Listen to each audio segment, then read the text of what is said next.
Joining us now as part of his role as associate head coach is Nick Eason. Y'all fire away with questions whenever you're ready. Or Coach, do you have any opening comments or straight to questions? Yeah, I'll just say, man, I'm just truly grateful to have this opportunity to speak to the media. I don't take that for granted. For Coach Sweeney giving me this opportunity, not a lot of head coaches do that, and he allows me to be the head coach of my position. And one of my saying is, when you operate in your gift, you don't have to be at the head of the table. For wherever you sit or stand, the room will shift. And he's empowered, us as coaches, empowered me to be our authentic selves and be the head coach of our positions. And I'm truly grateful for that, and just grateful for this place. Obviously it's a personal investment for me because I played here, back in the late 90s. And, it's a special place. The synergy, the chemistry, and the connection of our board, our president, AD, our fans. And we have passionate fans who support us through the good, the bad, and the ugly. The staff has been truly amazing. And it's the people that make the place. I can't say that enough. And just the way that coaches just really, create the purpose of our program, and that's to graduate our players and equip them with tools for life and have a great college experience and win college championships. And that's what it's been about. And I have a lot of respect for him and how he's built this program over the last, 17 years. And it's been a blessing. So I'm just truly thankful for that. And in terms of just being, the last couple of weeks, just, it's really been about teaching, growing, and developing our players and developing this team. And it starts with the coach being an example. It starts with us as coaching staff. And, our courage becomes their courage. Our enthusiasm becomes their enthusiasm. Our confidence becomes their confidence. And, our belief becomes their belief. And I think that showed up this last week against Troy. And a lot of things that you can't control, but we have to control the controllables. And we talk about that all the time, just being able to control our energy, our effort, our execution, and just staying inside out and just staying hungry and humble through this process. So I'm just truly grateful, once again for Coach and for Clemson and, for these players and staff and just truly excited to be here. Anecdotally, it seems like not just a tackle, but across the whole defensive line, y'all are substituting earlier and more often than before. If that's accurate, maybe a window into the philosophy there. I think the ability to be able to substitute is because, you have depth. And there's not a lot of drop-off in our depth. And when you have depth and when you have competition, it really elevates the room. And that's why, at defensive tackle specifically and at defensive end, guys have been playing really well because if you don't, there's somebody behind you that can step in and take your place very quickly. And I've really challenged these guys just this offseason, started back in January after the season was over with, just really being the true best version of themselves, and they stepped up the plate to be able to do that.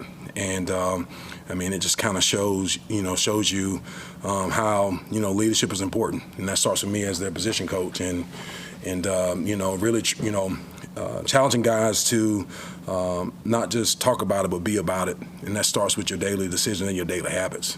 Many people can have goals, but if your daily habits and your daily decisions are not a reflection of what you want to accomplish, then it's just talk. And so, but yes, you're correct.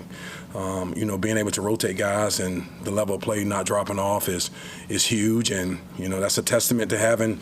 Everybody talks about Peter Woods, they talk about K-Part, but that's a testament to having guys like Stephiylan Green and Amare Adams and Mekhi Williams-Lee and Heaven Brown-Shulin. Those younger guys, they elevate the room, because they create competition.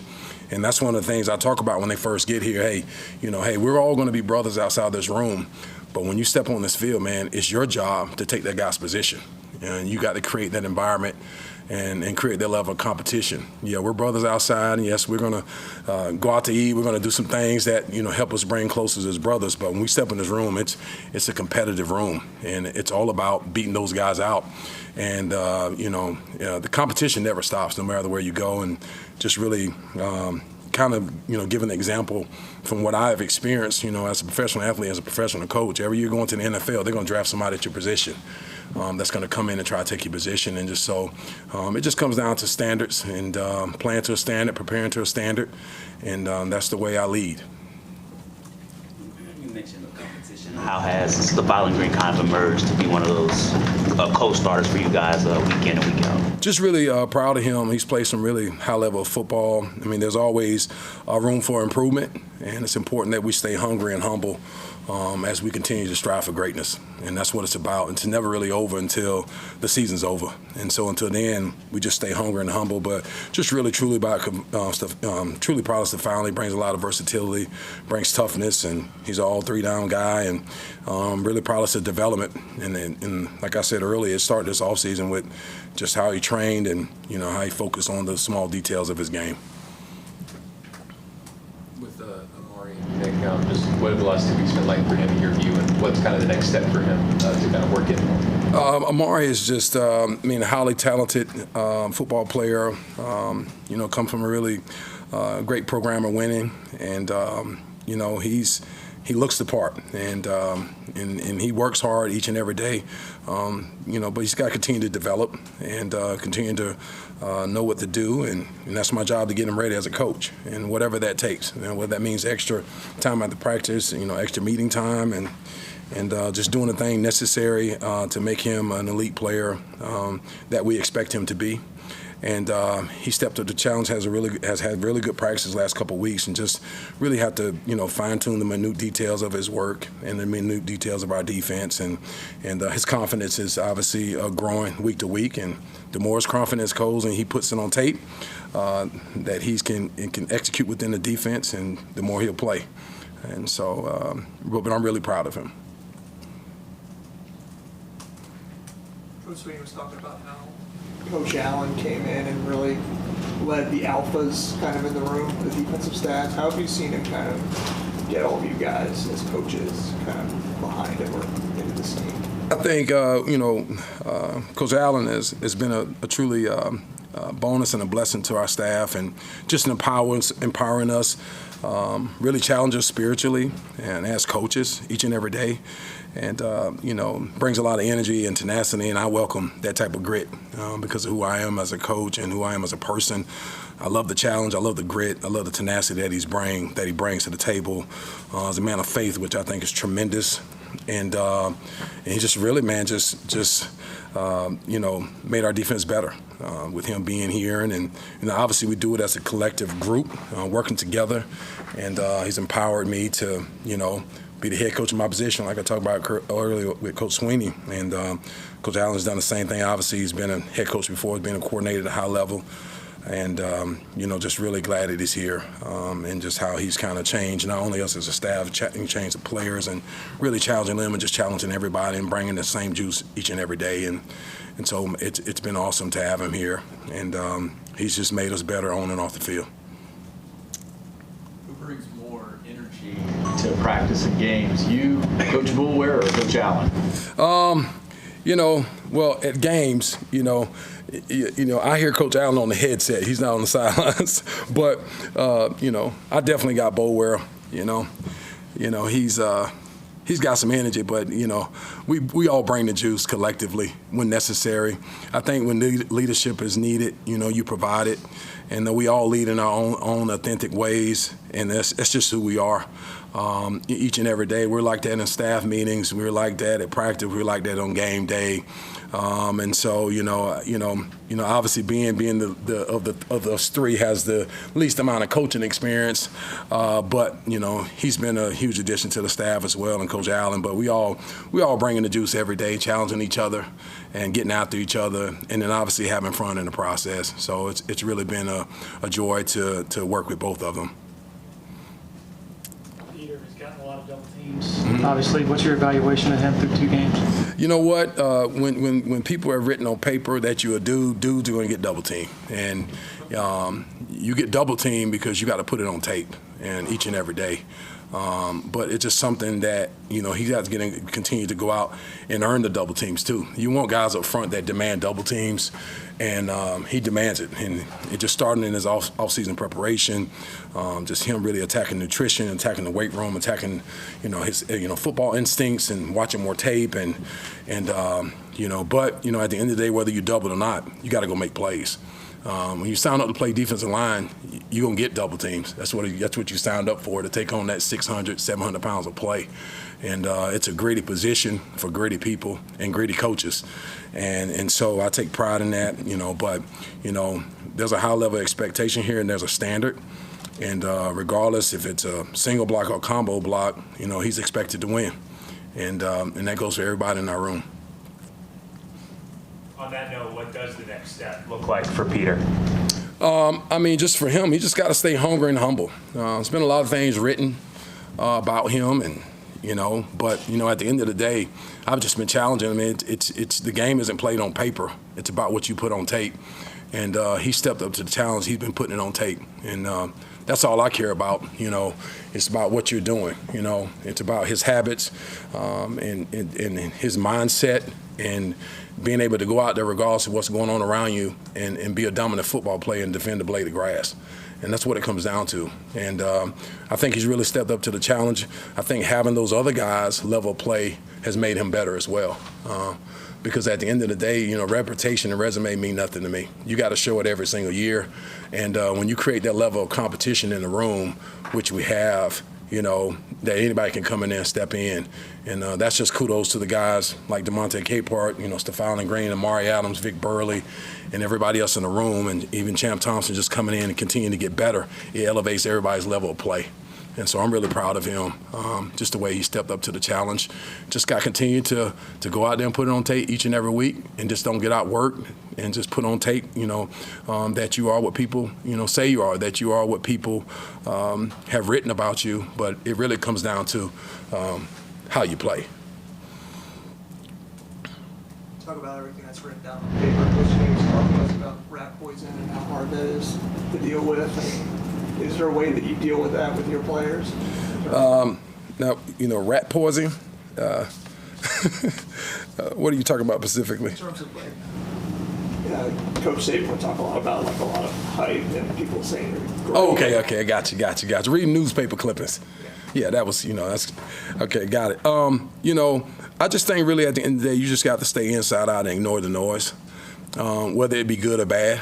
I think you just got to focus on the now, and that's what comes down to, that's what's most important. And you have to look yourself in the mirror, and you have to take an inventory of yourself, your life, what you're listening to and what you're reading, et cetera. And I just think that, it's our players' job to go play. It's my job to coach. It's my job to get them ready, and they just need to focus on just focus on getting better every day, 1% better every day, and focus on the now and the things they can control. And what they can control is their energy, their effort, their execution, and how they think and how they prepare. And that's what matters the most. And just really overemphasize and, carrying on that message of, as you say, rat poison. But just, it can be if you allow it to be. But you control that yourself with how you think and what you read and how you process, information that's out there. Is it harder to kind of, tell that to your players with, today's generation with cell phones, iPhones, internet, things like that? How do you try to maintain that focus for those players despite the today's generation? It really just starts with me leading by example. I'm a coach that, I make my players, just have to really, put the cell phones down for they come in the meeting. Just really refocus them. We live in a world, obviously, social media is a big thing nowadays, but social media can make you very delusional as well. And I think it's really important to overemphasize the message that when they come in this building, it's about Clemson football. It's about getting better. It's about putting it on tape. It's about standards and expectations. And we have high standards here. And it's my job to continue to challenge them and refocus us. I start off every meeting, with a quote about life. And we talk about academics. And we talk about responsibility. Those things are what matter. Obviously, the number one purpose of our program is to graduate our players and just really continue to overemphasize and reiterate Coach's message. And and I'm an extension of him. His messages are my messages, and it's my job to not only refocus my room, but refocus the defense and the team. Because you live in a glass house and everybody's watching, everybody's listening, and I'm just thankful in a place where not too many associate head coaches and defensive line coaches get to stand up in front of the media or stand up in front of the team and really address the team. And I've had those opportunities thanks to Coach. But yes, it is an issue if you allow it. And but you can't, so if you allow it, you're encouraging it. You're encouraging it. So just don't allow it. Got time for one or two more with Coach. Nick, when you've studied this Georgia Tech team, a group that can really challenge you up front in the trenches, particularly on the ground, just in your evaluation of the tape, just what stands out to you? I wonder when somebody's going to ask me about Georgia Tech. Man, you're talking about, elite team across the board. I mean, obviously, this quarterback makes them go. They got a running back. They got a backup quarterback as well. Just being able to be prepared for both quarterbacks. I mean, they're elite, and just the tight ends are big and physical. They got speed at wide receiver. Up front, man, they're tough, physical, relentless. Obviously, you can see the mentality of their head coach being a former offensive lineman who actually played at Georgia Tech during the same time I was here at Clemson. And, they're just tough, physical. It's going to be a huge challenge for us. And, it's their scheme and, what they do offensively is a lot. And so we got to really prepare with details and be prepared and be prepared for what they're going to do. And they got some big-time players over there. But it starts up front with the offensive line, and I think do a really good job of just, combo block, pulling, schemes, et cetera, et cetera. They do it all. And they do it at a high level and do a great job. And so you can tell they're a very well-coached team, very disciplined team. Obviously they're averaging, over 550 yards per game for a reason. And they've been putting it on tape. And so we got a huge challenge ahead of us. And so we just got to go out there and, start the day at practice and, work on the things necessary to put us in the best position to win. Nick, one final one. Go ahead, Charlie. How does Tom Allen being in the box change stuff like for the other coaches, like job duty-wise? I mean, he mentioned, yes, that run down the hill and then get in the golf cart and go up to the press box. I mean, are there any funny tweaks at all, or how much does that really change what you guys are doing on the field with the ball? In terms of running down the hill, that's just for his first game, him being a rookie coach, being here. That's not every week, but it really hasn't changed much of anything. Obviously, me being a co-DC, being on the sidelines, and just being the best at my role and helping him with my eyes and the morale of the team on the sidelines and making necessary adjustments or bringing the defense up and just kind of just talking with them, or whether it's the staff, and it's our role as coaches that are on the sidelines to help him, be successful, to help us be successful, to help our players be successful. And, obviously having his eyes, wanting to, that's just what he's done, how he done things. He's been successful at it. And so, I just, we're doing our best as a staff to, help him and continue to challenge our players and be the best we can be. And that's just kind of the infrastructure of kind of how our defense is structured on game day, and it's worked out. All right. Thank you for your time, Coach. Yes, sir. Thanks, Nick. Yep.